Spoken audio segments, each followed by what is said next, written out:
আমি এতক্ষণ যে জায়গায় দাঁড়াইয়াছিলাম ওই জায়গায় আসলে দাঁড়াই থাকতে পারি নাই, অতিরিক্ত পরিমাণে বৃষ্টি ছাড়ছে। মানে জায়গাটা অল্প পরিমাণে আসছিল, যার কারণে বৃষ্টি খালি গায়ে লাগে। এই কারণে ভাবলাম অন্য একটা জায়গায় চলে আসি। এরকম ঘরেই পুরো রিসোর্টে ভরা।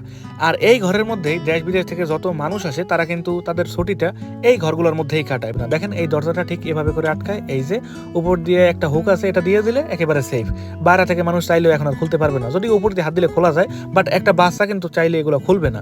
সেপ্টেম্বরের দিক থেকে একটু কম মানুষ আসে এবং ভাড়াও একটু কম থাকে। জুন মাসে ভাড়া একটু কম, জুলাই মাসে ভাড়া অনেক বেশি, আগস্ট মাসে হালকা পাতলা একটু বেশি। আসসালামু আলাইকুম সবাইকে, আমি শেখ নিলয়। কেমন আছেন সবাই? আশা করছি সবাই খুব ভালো আছেন। আল্লাহর রহমতে আমিও অনেক ভালো আছি। আজকে কাজে আসার পরে আমাদের মালিকে কিছু কাজের কথা বলছিল। আগেই বলছিলাম যে আমাদের এই জায়গার কাজ কোনো ফিক্সড না, যে প্রত্যেকদিন আমরা এক কাজ নিয়ে থাকি। প্রত্যেকদিন সকালে আসার পরে মালিক আমাদেরকে বলে কি কাজ করতে হবে। আজকে সকালবেলা আসছি, আসার পরে মালিকের সাথে দেখা হলো। তারপর বলছিল যে আমি একা না, আমাদের অনেকেরই বলছিল যে নতুন কিছু ঘর আসছে, এই ঘরের আশপাশে যত ইলেকট্রিক লাইন, পানির লাইন, অনেক রকমের কাজ থাকে, এই কাজগুলো যে শুরু করো। এখানে আসলাম, অল্প কিছু শুরু করছি, এরপরে দেখি জনমের পরিমাণে বৃষ্টি ছাড়ছে, এখন আপাতত বন্ধ। আমি এখন যে জায়গায় দাঁড়িয়ে আছি এটা হচ্ছে এই রিসোর্টের একেবারে মেইন গেট। এই যে ছোট্ট ঘরটা দেখতেছেন, এই ঘরের এখানে মাঝে মাঝে দাঁড়িয়ে থাকা লাগে, যখন আর কি রিসোর্টে মানুষ আসা শুরু করে তাদেরকে স্বাগতম জানানো লাগে, তাদের রুম পর্যন্ত পৌঁছে দেওয়া লাগে। আসলে গরমের দিনে থাকে এক রকমের কাজ, আর শীতকালে থাকে অন্য রকমের কাজ। দেখেন শীতকালে রিসোর্টের আশপাশের অবস্থা দেখলে খুবই খারাপ লাগে। বর্তমান দিনগুলোতে খুব একটা বেশি ভিতরে ভালো দেখা যায় না, আর ভালো দেখাইলে কি না দেখাইলে কি, এখন তো আর মানুষ থাকে না। যখন মানুষ আসে তখন আসলে অন্যভাবে আবার সাজানো হয়। দেখেন চারপাশে যত গাছ আছে, গাছের মধ্যে যত ডাল আছে, মানে যে ডালগুলো একটু অবস্থা খারাপ, ওইগুলোরে সব কাটছে, কাটতে একেবারে রাস্তার উপর রেখে দিয়েছে। এগুলোর আবার ট্রাক ভরে নেওয়া হবে, যদিও এই কাজ আমাদের না, এর জন্য আবার আলাদা লোক আছে যারা আর কি এই গাছপালা এগুলো পর্যবেক্ষণ করে। গাছ, তারপরে ঘাস, এই ধরনের জিনিসের জন্য আলাদা লোক রাখা হয়েছে। আমি এতক্ষণ যে জায়গায় দাঁড়াইয়াছিলাম ওই জায়গায় আসলে দাঁড়াই থাকতে পারি নাই, অতিরিক্ত পরিমাণে বৃষ্টি ছাড়ছে। মানে জায়গাটা অল্প পরিমাণে আসছিল, যার কারণে বৃষ্টি খালি গায়ে লাগে। এই কারণে ভাবলাম অন্য একটা জায়গায় চলে আসি। কিন্তু এইখানে আসার পরেও দেখি যে এই টেবিল চেয়ার এগুলো সব রাখা দিয়েছে, যাতে করে এগুলো না ভেজে। এখানেও দাঁড়ানোর মতো কোনো জায়গা নাই, আমার মনে হয় সামনে যেতে হবে। আমি এখন আছি স্ট্রিট ফুডের সামনে।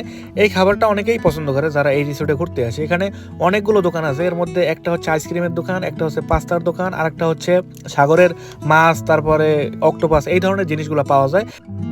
জায়গাটার নাম যেহেতু স্ট্রিট ফুড রাখছে, যার কারণে রাস্তাঘাটে যত রকমের খাবার পাওয়া যায় এইখানে ওরকমই খাবার পাওয়া যায়, যেমন পিৎজা, তারপরে পাস্তা, আইসক্রিম, এই ধরনের হালকা পাতলা খাবার পাওয়া যায়। একেবারে খুব একটা ভারী বা রেস্টুরেন্টে যে ধরনের খাবারগুলো বিক্রি করে এইখানে হয়তো সেগুলো পাওয়া যায় না, তবে যেগুলো এখানে পাওয়া যায় এই খাবারগুলো আসলে এই রিসোর্টের মানুষেরা অনেক বেশি পছন্দ করে। দর্শক আজকে এখানে আর দেখাইতে পারবো না, কারণ বৃষ্টিতে আমি ভিজে দিতে এসেছি। আমি অন্য একটা জায়গায় চলে আসছি। আমি এখন আছি এই রিসোর্টের একটা ঘরের সামনে।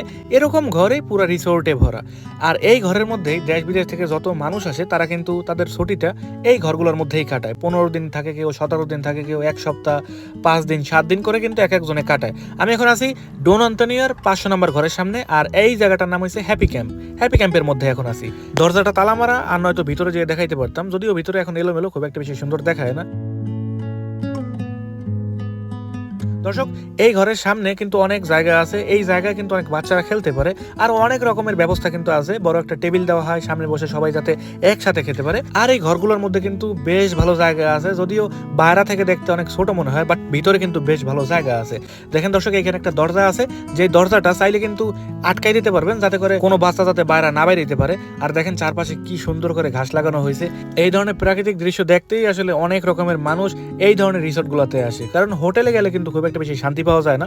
হোটেলের মধ্যে খালি রুম আর রুম, সিঁড়ি আছে একটা, আর তেমন কিছু পাওয়া যায় না। বাট এই রিসোর্টে আসলে অনেক রকমের সুযোগ সুবিধা পাওয়া যায়। দর্শক এই ঘরের সামনের পরিবেশটা কিন্তু খুব একটা বেশি ভালো না, মানে গরমের দিনে যেমনটা থাকে এই দিনগুলোতে কিন্তু সেরকম দেখাতে পারি নাই। দেখেন ঘরের সামনে কতগুলো লাল লাল লাঠির মতো কি রেখে দিয়েছে, এগুলো কিন্তু কিছুদিন পরে এই জায়গাটা সরান লাগবে, একেবারে চকচকা করে রাখতে হবে, আর নয়তো কিন্তু কোনোভাবেই মানুষ এগুলোর মধ্যে আসবে না। দেখেন এই দরজাটা ঠিক এভাবে করে আটকায়, এই যে উপর দিয়ে একটা হুক আছে, এটা দিয়ে দিলে একেবারে সেফ। বাইরে থেকে মানুষ চাইলেও এখন আর খুলতে পারবে না, যদি উপর দিয়ে হাত দিলে খোলা যায়, বাট একটা বাচ্চা কিন্তু চাইলে এগুলো খুলবে না। আমার পিছনে যে খেজুর গাছগুলো দেখতেছেন, দেখলে মনে হয় যেন বাংলাদেশের সেই খেজুর গাছ, কিন্তু দেশেরটা অনেক চিকন, আর এটা হয়েছে এত পরিমাণে মোটা, দেশের 5-7টা খেজুর গাছ মিলেলে মনে হয় এই গাছটার মতন একটা গাছ হতে পারে, অনেক পরিমাণে মোটা হয়। আর এই গাছগুলো পুরো রিসোর্টের মধ্যে ভরা, কমসে কম 500 থেকে 700 গাছ আছে মনে হয়, এরকম মোটা মোটা গাছগুলো। আর এগুলো এত পরিমাণে লম্বা হয়, একেবারে আকাশ ছোঁয়া মনে হয়। মানে এই গাছের উপরে উঠলে পুরো শহর দেখা যাবে, এত বড় হয়। এই গাছগুলো এখন অনেক ছোট, আর 4 থেকে 5 বছরের মধ্যে মানে গাছগুলো অনেক বড় বড় হবে। এখানে এমন এমন গাছ আছে অনেক বছর আগে লাগানো হয়েছে, 30-35 বছর আগে লাগানো হয়েছে। এই রিসোর্টের মধ্যে যে গাছগুলো আছে এগুলোর মধ্যে কোনো ফল দেখি নেই, কিন্তু সাগরের পাড়ে যে গাছগুলো দেখছি প্রত্যেকটা গাছে ফল দেখছি। কিন্তু রিসোর্টের মধ্যে যত গাছ আছে এইগুলোর সবসময় এমনই দেখি। দর্শক, এই গাছগুলোর কিন্তু প্রত্যেকটা দিন যত্ন করে। এগুলোর যদি টানা 1 সপ্তাহ যত্ন করা বাদ দিয়ে দেয়, এগুলোর কালার কিন্তু আর সবুজ থাকে না।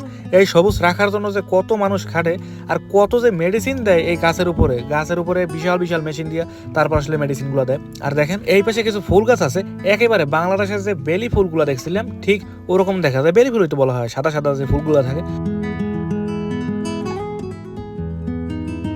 যাই হোক দর্শক, আমার পিছনে যে ঘরগুলো দেখতেছেন এগুলোর ভাড়া সম্পর্কে অনেকেই জানতে চাইতে পারেন যে এগুলোর ভাড়া আসলে কেমন। এগুলোর ভাড়া এক এক সময় এক এক রকমের। যদি রুম বড় হয় ভাড়া বেশি, যদি রুম ছোট হয় তাহলে ভাড়া কম। তবে জুন, জুলাই, আগস্ট এই 3 মাস সবচেয়ে বেশি, এবং সেপ্টেম্বরের দিক থেকে একটু কম মানুষ আসে এবং ভাড়াও একটু কম থাকে। জুন মাসে ভাড়া একটু কম, জুলাই মাসে ভাড়া অনেক বেশি, আগস্ট মাসে হালকা পাতলা একটু বেশি, এবং সেপ্টেম্বরে যত সবার স্কুল কলেজ খোলা থাকে, চাকরি বাকরিতে ব্যস্ত থাকে, যার কারণে সব জায়গায় ভাড়াটা একটু কম। তবে যদি একেবারে সর্বনিম্ন করে বলি যে 1 সপ্তাহের জন্য কত আসতে পারে, তাও বাংলাদেশি টাকায় 1 লক্ষ টাকার মতো আসতে পারে। 1 সপ্তাহের জন্য 1 লাখ আসতে পারে, তার থেকে একটু কমও আসতে পারে। আসলে 1 লক্ষ টাকা এটা শুনলে হয়তো অনেক বেশি মনে হইতে পারে, কিন্তু এখানে যারা ঘুরতে আসে তারা ইউরোপ আমেরিকা থেকেই আসে, তাদের কাছে হয়তো এই টাকাটা খুব একটা বেশি মনে হয় না। দর্শক, আমি যে খরচটার কথা বলছি এটা কিন্তু শুধুমাত্র রুমের খরচ। এছাড়া যত রকমের খাবার দাবার যা কিছু আছে না আছে, এটা কিন্তু আলাদাভাবে খরচ করতে হবে। এই রুম থেকে আর কিছু দেওয়া হবে না। আমি অনেক জিনিস দেখছি, অনেক জিনিস দেখাইছি। দেখেন এখন পর্যন্ত কিন্তু বৃষ্টি পড়তেছে। এখন আর এই জায়গায় থাকবো না, সময় হয়ে গেছে, এখন বাসার দিকে চলে যাব। এখন এখান থেকে ড্রেস ট্রেস যা কিছু আছে সবকিছু নিয়ে তারপর আসলে চলে যাব। এই সেই ঘর, যেই ঘরের মধ্যে গত বছর যেহেতু আমার কাছে গাড়ি ছিল না, 1.5 ঘন্টার জন্য আসলে বাসায় যাইনি, কারণ বাসায় যেতে যেতে অনেক সময় লেগে যায়, প্রায় আধা ঘন্টার মতো লাগে যাইতে, আধা ঘন্টার মতো লাগে আসতে। সো এত সময় যদি রাস্তায় ফেলে দেই, বাসায় যে খাওয়ার পর একটু সময়ও থাকে না। গত বছর এখানে অনেক সময় রেস্ট নিয়েছি, ওই যে সোফাটা দেখছিলেন ওই সোফার মধ্যে বেশ সময় কাটাইছি। এবার আর এই জায়গাটায় থাকার ইচ্ছা নেই, গাড়ি আছে, ইলেকট্রিক সাইকেল আছে, খুব একটা সময় লাগে না বাসায় যাইতে। দেখেন এই ঘরটা অনেকেই বলতে পারেন যে গাড়ির মধ্যে কিভাবে ঘর বানানো হয়েছে। আসলে দর্শক, এইটা গাড়ির উপরে বানানো হয়েছে, এটার নিচে চাকা লাগানো আছে। চাইলে ঘরটাকে কোনো একজন মানুষ ঠেলা দিয়ে আরেকটা জায়গায় কিন্তু নিয়ে যেতে পারবে। অন্য একটা দিন নিচের চাকাগুলোকে দেখাবো যে কিভাবে আসলে ঘরটা বানাইছে। দর্শক, যাচ্ছি বাসার উদ্দেশ্যে। দেখেন বের হওয়ার পর এত পরিমাণে বৃষ্টি শুরু হয়েছে। ভাগ্য ভালো যে গাড়িটা ছিল, আর নয়তো আমার এইখানেই মনে হয় দিন রাত সব কাটান লাগতো। আর গাড়ি কিন্তু পার্কিং করছে একেবারে রিসোর্টের ভিতরে, কিন্তু যখন রিসোর্ট খুলবে তখন কিন্তু আমরা আর এই জায়গায় পার্কিং করতে পারবো না, আমাদের পার্কিং করতে হবে একেবারে রাস্তার উপরে। দর্শক, এই বৃষ্টির মধ্যে এবার আস্তে আস্তে বাসায় চলে যাব। হয়তো রাস্তার দৃশ্যটা দেখাতে পারবো না, যেহেতু গাড়ির মধ্যে আমি একাই, ভিডিও করার কোনো মানুষ নেই। আর নয়তো দেখাইতাম রাস্তার উপরে কি পরিমাণে মানুষ এই মুহূর্তে থাকে। আজকের এই ছোট্ট ভিডিও এই পর্যন্তই। ভালো থাকবেন, সুস্থ থাকবেন, নিজের খেয়াল রাখবেন। বাই বাই সবাইকে, আজকের মতো এখানেই।